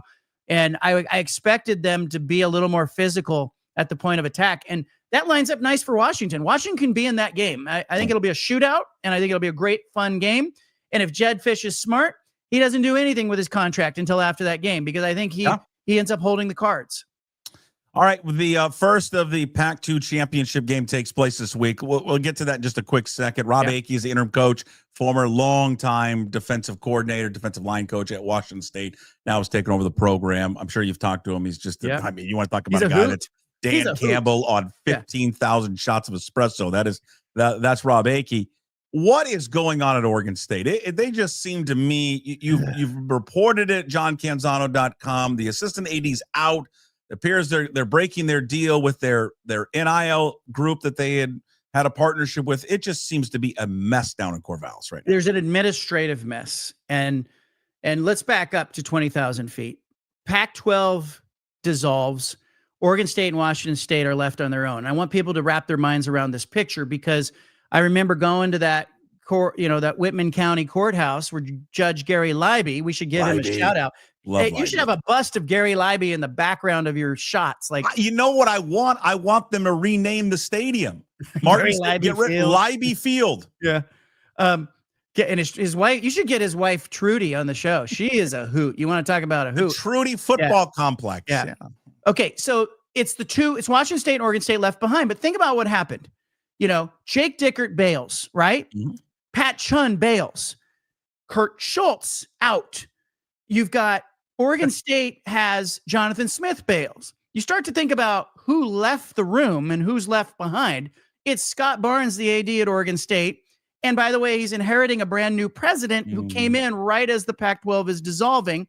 And she is great with engineering. She's a genius with engineering. She's a fundraiser on the engineering side. It's the right academic move for that school to hire her. But she doesn't know jack about football. She knows cricket. All right. And she's like a smart lady, whatever, but she's smart enough to turn to Scott Barnes and go, hey, this isn't my thing. I'm going to lean on you here. And so if you think about when the rebuild of the Pac-12 happened, who it really fell on, it fell on 63-year-old Scott Barnes, who, by the way, collapsed in April of 2023, had a heart attack, had to have CPR, almost died, right? So everybody else left. Barnes is left behind. I've been told that the Teresa Gold contingent at the Pac-12 headquarters has leaned heavily on Barnes. He's had his fingers on media deals, realignment, adding teams, expansion. He's been involved and distracted by that. And no one's going to say it at Oregon State, but I feel like he's been scattered. And I think it hurt the football program with Trent Bray that Scott Barnes had his eye off the ball. I think it hurt when, his NIL collective, the House settlement comes down and every NIL collective in the country, when that House settlement came down, said, hey, we can take NIL in-house now. There's no need to have an outside entity. You can just take it into your athletic department. So everybody started shuttering those things or dissolving them or transitioning them into the university. Scott Barnes did what you do, Puck, or what I do when we don't want to mow our own lawn. We hire somebody else to do it. We outsource. It's an American thing, right? We all start outsourcing.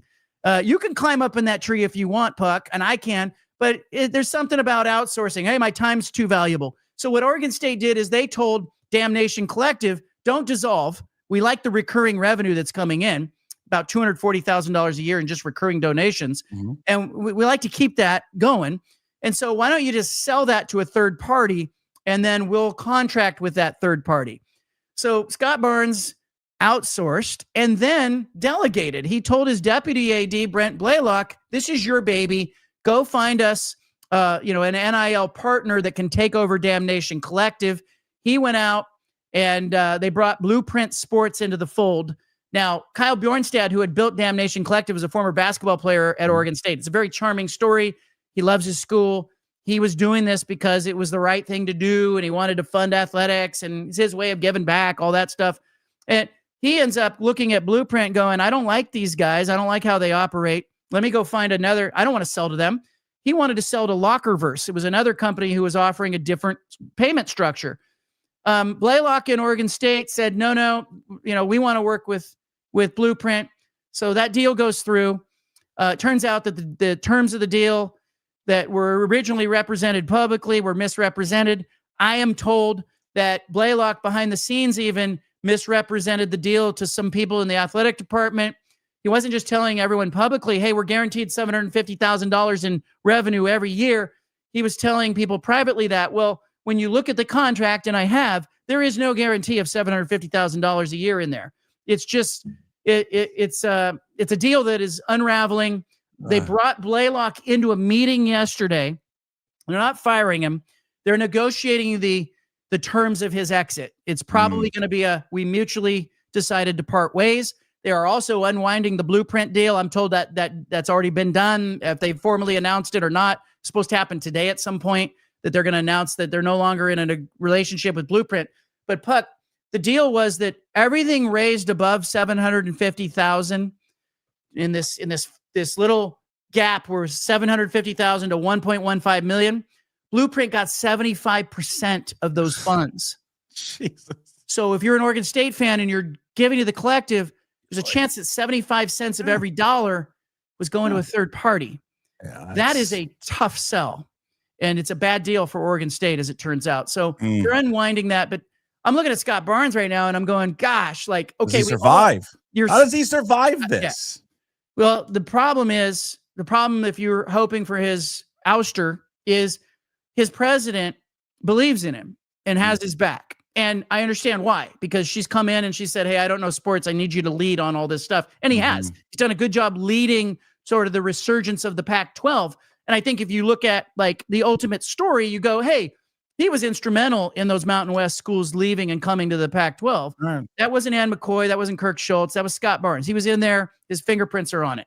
But while doing that, he didn't do a good job of taking care of his own house. And so he's got a contract that runs through 2030. I don't expect that he even thinks he's going to fulfill that, but it's job security for him. He's making almost $1 million a year, and he's good till 2030. What I think's going to happen is at some point here, he's going to go, do I really want to do this? Wouldn't I be better suited as an advisor and a fundraiser at my own school? Can I step down maybe summertime coming up and go, hey, I want to just go do this? And it's messy. It's a messy situation. I think they're hoping that maybe pushing or parting ways with the deputy AD, letting him hire somebody new. I think they're kind of hoping that personnel move helps him get them through this cycle. But he's got to hire a football coach. He's got to hire a deputy AD now.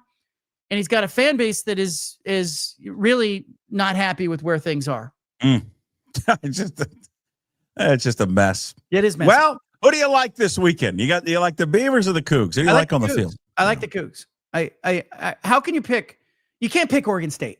You can't do that. You can't. Not after what you have seen on the field, even against their dominating performance in the second half against the FCS school 2 weeks ago. Like, you can't pick them against a Washington State team that has gone on the road to Mississippi, gone on the road to Virginia, and competed, and seems to have found the quarterback that gives them a fighting chance to win. I think Washington State's tougher. I think Washington State is better. I think Washington State's only question is, are they weary from being on the road so much in the last month? Do they have the depth, to do this? And I think, frankly, they'll be up against an Oregon State team that, at least in the first quarter of this game, believes that it has a chance to win. I think it'll be really important for Jimmy Rogers' team to have a good start to this game. And I think if they get in there and have a good start, I think they beat Oregon State. Yeah, I agree with you on that. They got to get off to a great start in that game. All right, listen, we got to touch on this story. Yeah, I know your time is valuable. You got to go. Chauncey Billups. This thing is, I mean, there's so many tentacles to this one. He is not involved in the NBA scandal of the betting, although I believe that he's somehow indirectly involved, because I've got to understand how he got involved with the mafia for these poker games to be the face of it. Did the mafia have something on him in terms of betting on games previously, and they were using this as blackmail to get him to be involved in this one? But what's the Blazer stance on this one?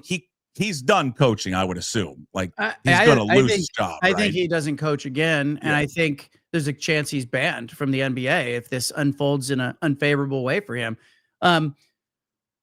I'm hesitant to say that he's not involved in the gambling thing, but let's just say he wasn't charged. He wasn't indicted on the sports wagering part of this. He was just indicted on, the fraud and the poker game, the illegal poker games, and the role he played in that, allegedly. But there is some question here, and I think it's a reasonable one, about the person known as co-conspirator number 8 in the FBI's, in the Department of Justice indictment. Co-conspirator number 8 is described as somebody who had, a long NBA career, who coaches in the NBA currently.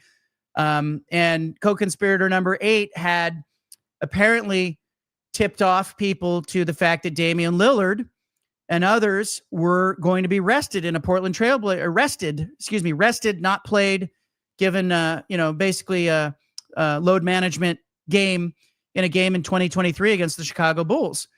I believe co-conspirator number 8, all signs point to that being Chauncy Billups. Okay, so he, for some reason, they don't name him by name, maybe because it's not illegal to tell somebody who's not playing in the game. But the NBA certainly would be interested in a coach doing that, and that would be a likely NBA violation. So I think Chauncy is somehow probably wrapped up in at least talking, he's probably co-conspirator number 8. I mean, signs point to that. But why get him on the other stuff? Because the other stuff's illegal. That's a crime, right? Being involved in that poker game, conspiring to defraud other people in the room out of millions of dollars. That's a crime. Is it a crime by the NBA standards for a coach in the NBA to say, hey, I don't think Dame's going to play today? So I think the reason why the co-conspirator number 8 is not named, and I think it's Chauncy Billups, is because the FBI and Department of Justice said, I don't know if there's legally a crime committed there, but there's certainly something that Adam Silver and the NBA would be interested in, and they should absolutely be investigating, because that is a violation of league rules and it's ethically wrong.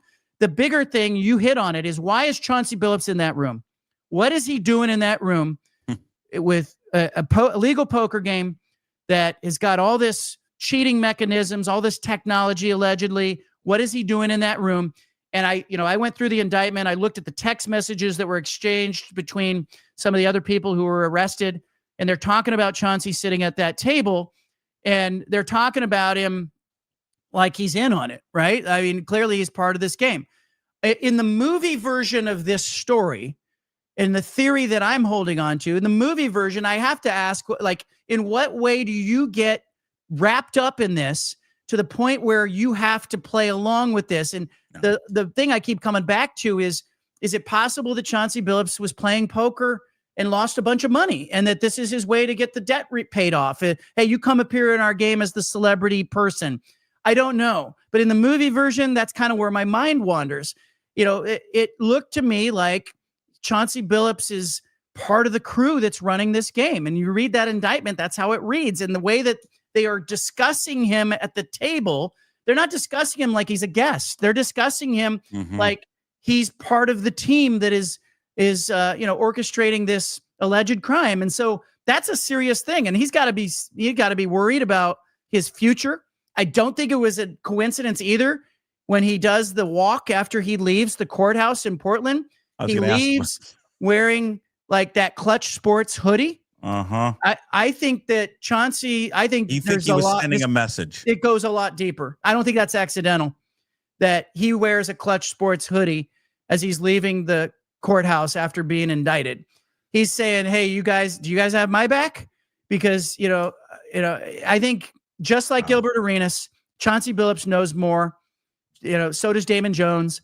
And I think there's a lot of people that have to be really nervous right now around the NBA. For people who don't know, because somebody said, well, I don't understand the significance of it. Clutch Sports is the agency run by Rich Paul that represents LeBron James. Yeah, and represents and a lot of LeBron players.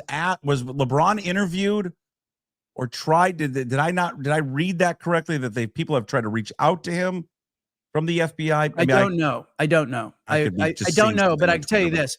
Rich Paul and Clutch, there's probably not a more powerful agency in the NBA. And so I think Chauncey was signaling, hey, I'm with Clutch. Is Clutch with me? But the other side that we haven't touched on is the Rozier story of it. Yeah. But I'm not, again, listen, I like sports gambling. I think it was time for it to be legalized. I do understand the pitfalls of it. I think we need to eliminate the prop bet angle of it. I think the prop bet angle of it is just too hard to regulate. Yes. You can regulate games, the lines actually being fixed. You can see that. The prop bets, that's where all the issues have been in the NBA are the prop bets. That's what Porter got in trouble with. This is what Rozier's getting in trouble with. And that's easy because they can control that. Individually, they can control their stats. But what gets me on the Rozier story is that the NBA knew about it and that they investigated and were like, I don't know, we don't have enough there. Maybe we'll turn it over to them, which then leads me to the biggest conspiracy that anyone has ever thought about is Jordan. Why did Jordan leave? Did Jordan really just leave because of his father passing, or did Jordan leave because he got caught gambling and they told him to step away? So that just opens that whole storyline for people who don't remember that back in the day, because you think about it, if they're going to protect Terry Rozier, you think they're going to protect Michael here's Jordan? The thing you have to understand about the NBA. I grew up believing that the commissioner of these sports leagues was like a judge or was an honorable person who had the integrity of the game at heart. Kennesaw Mountain Landis, when he banned the Black Sox players and cleaned up baseball. That's the illusion that I had. The reality that I have now that I have worked in this ecosystem and watched it is that the commissioner's job is not at all to keep the game clean or to actually advocate for the integrity or the health of the sport. The commissioner's job is to make owners money. And part of that is not to tarnish the image of the league and the brand of the league. The NBA's drug testing policy is the greatest example of this, and it's the easiest one to explain. How often do we hear about a player having a positive drug test in the NBA? You don't hear it. Why? Because it's confidential. It's a confidential program. I had Damon Stoudemire tell me one time, he said, you have to be stupid to have a positive test in this league. You'd have to be an idiot to ever have a positive drug test. And what turns out to be the case is that let's say you're on drugs, let's say you're asked to take a test, let's say you're going to fail the test. All you have to do is voluntarily raise your hand, say, I'm not taking the test. I want to enter the drugs substance abuse program. They put you into the program. Nobody ever knows that you entered the program. Nobody ever knows if you had a positive test. The NBA is not interested in having its players suspended. They're not interested in the public thinking the players have drug problems. Look around the league. Used to be in the 80s or whatever, you'd hear about all these problems with players and athletes. You don't hear it anymore. Why? Because the players are so clean? No, because all they really want to enforce for is PEDs because it's a competitive thing in the NFL and otherwise. But these leagues are not interested in having anybody suspended or tarnishing the brand or the image of the league. And the truth is, that's all that matters. And that's why they don't do anything about Terry Rozier. And it's probably why Michael Jordan goes to play baseball. He wasn't good enough to go play baseball. And it just brings me up to the story, and then we'll end it here. It was last year. What was it, a year ago or 2 years ago? Shohei Ohtani. Yeah. Listen, I love watching the guy. Come on. He's unbelievable. Yeah. You will never convince me until ever that guy had no clue what was going on. You have to be a complete and utter moron. You just do. Yeah. The access that interpreter had and the wagering and the money, it's just the checks and balances don't make sense. But if you're Rob Manfred in your baseball, to your point, the last thing you could do ever was have that guy get caught in a betting scandal to where he's not only suspended, he'd be banned from baseball. That's the most global superstar they have in Shohei Ohtani. I'll go farther. I'll go farther. You had the Astros scandal, right? Manfred got through that. That was bad for baseball. It was bad for business. Cheating, sign stealing, bad for business. The bookies that are out talking about Ipe Muzahara's gambling say that, his threshold of bets escalated dramatically over time. All right. He's placing wagers on everything. I find it hard to believe, first of all, that Ipe Muzahara, who is cast as this undisciplined lone gambler, who is, it's just one guy, and he had all this. I have a difficult time believing he bet on soccer, he bet on football, he bet on everything but the one sport that was right in front of him on a daily basis. No, he didn't bet on baseball. I find that laughable that he didn't do that. Secondarily, I've been in clubhouses. I covered Major League Baseball. It was my full-time beat. And I know that Ipe Muzahara is around players in the Dodgers clubhouse. I think it's possible, Puck, that it goes beyond one player, and that the Major League Baseball was facing the possibility that you had a number of players who were, hey, this is the guy. If you want to place a bet, you run it through the interpreter. We got this guy in the clubhouse who's right here. I think it's laughable to think that he was disciplined except for everything but baseball. He was a mess. And then secondarily, is it possible he was placing bets for a number of other people and it wasn't just him? His history sort of indicates or maybe suggests that handle was, escalating so dramatically. He was betting on everything. I'm paying attention to what the bookies are saying and what the people who are dealing were saying. And then you take him, he takes the plea, he disappears. Like they just sent him, like he's overseas somewhere. He's on a private island and they just got rid of him. He's not doing any interviews. If you haven't heard from him at all. No. Never, you're never going to hear from that guy. This is Black Ops, man. I mean, they just got rid of the guy and probably cut a deal saying, you're not talking about this. We're not going to pursue harder. But if you have an interpreter who is placing wagers on behalf of a number of different players in a clubhouse, I'm just saying that as a possibility. You have the biggest scandal since 1919 in the Black Sox. Yeah. And you have one of your prime brands in the Los Angeles Dodgers wrapped up in this. So I'm wondering if is it not just limited to the possibility that Shohei knew, but did other people in that Dodgers clubhouse know? And, they're all traveling together, hanging out together. You telling me that Ipe Muzahara wasn't sitting in the Dodgers dugout going, hey, I've got an angle here, but let me bet on a University of Portland UCLA soccer match? Give me a break. Give me a break. I don't believe it either. Next week, we uncover JFK. What really happened on the lawn? You know what? I'll give you a little bit of a tease on that front. Bruce Barnum, the Portland State football coach. Yeah. His dad, Bud, was in the National Guard and serving at Andrews Air Force Base. The day Kennedy was assassinated, he became a pallbearer and had to escort Kennedy's body. This is Bruce Barnum, Portland State football coach. His dad, Bud, came on my radio show. We did this whole interview about him being with Kennedy's body and the fight over the casket. And he was at the autopsy. He was in the room where they did the autopsy. All the conspiracy theorists want to interview him. I got a chance to sit down with him a couple years ago. He tells me he was held at gunpoint while the Secret Service and other agencies argued over who should be in possession of Kennedy's body.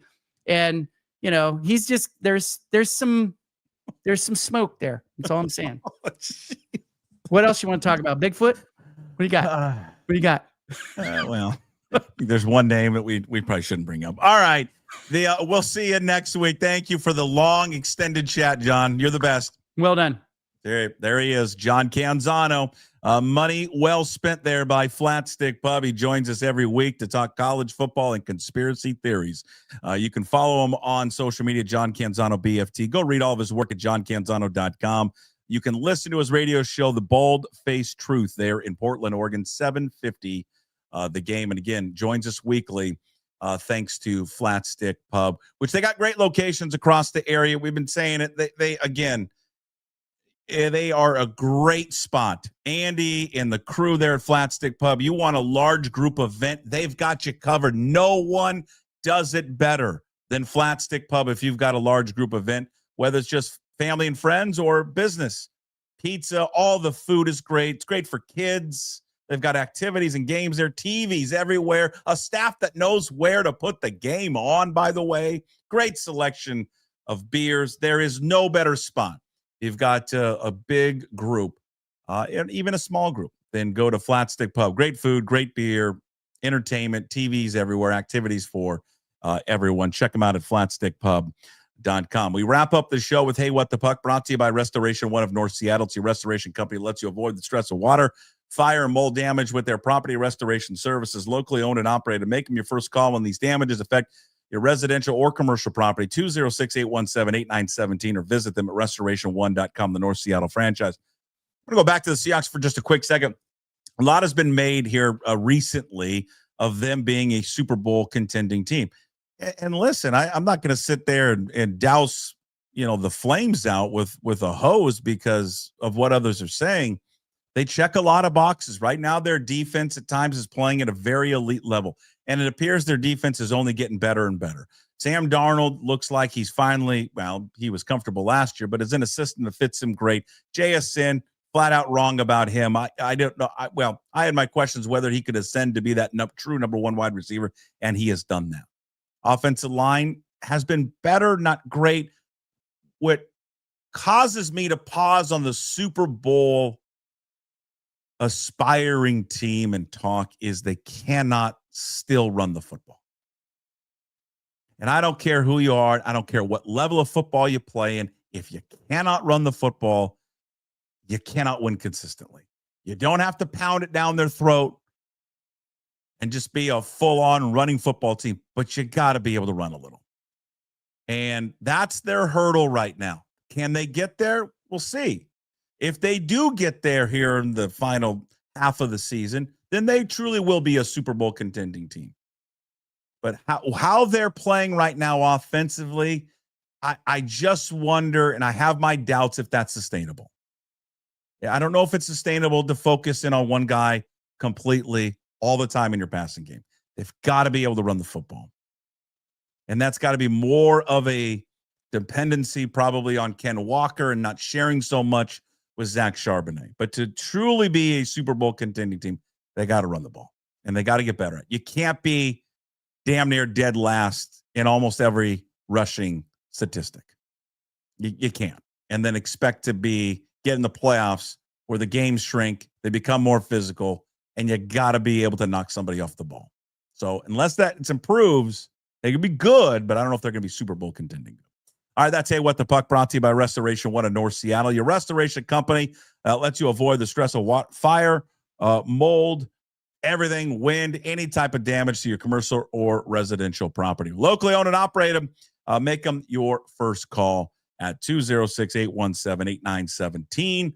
Visit them at restoration1.com, the North Seattle franchise. Man, that was a long show today. John and I went long. Good Lord. Good stuff there, though. In case you missed it, go back and listen and watch all of the John Canzano segment with us. Big thanks to all of our guests who joined us today. Jim Duquette, MLB Network Radio, obviously Danny Kelly from The Ringer, and John Canzano from johncanzano.com. Thank you to all of our sponsors who always joins us every single day. Big thanks to Limback Lumber, Flat Stick Pub, Georgetown Brewery, Restoration One. Find today's Daily Puck Drop up on YouTube. When you're there, please like the show, subscribe to it, pass it along to your family and friends. Also, check out the audio version of the podcast up on Apple and Spotify. Those are the two big ones, all available on all podcast platforms. By the way, be sure to leave a comment there. It helps us move up that podcast, platform, or not platform, but, this the rankings, I guess. You can find everything also at pucksports.com, including signing up to become a member of the Pucks Posse. $5 a month. You can also sign up for a year. You support all the free content we do, plus all the bonus shows that we do every single week. All right, that's it for us on a Tuesday. Tomorrow, Wednesday show. What do we got tomorrow? Oh, Rob Staten's back, SeahawksDraftBlog.com. Talk to him on a Wednesday. Ryan Divish will pay one final visit with Divish, and then we'll give him a break. Inside Pitch with Divish coming up tomorrow as well. And the go-to guy is back. We'll see you on Wednesday's edition of the Daily Puck Drop. Until then, as always, we promise to be better. No shoes, no ties. Would anybody like to smoke some pot? Yeah. I was born to lick your face. I was born to rub you, but you were born to rub me first. What do you need my address for? We like to send out a mailer. Mother of mercy, I don't speak Japanese!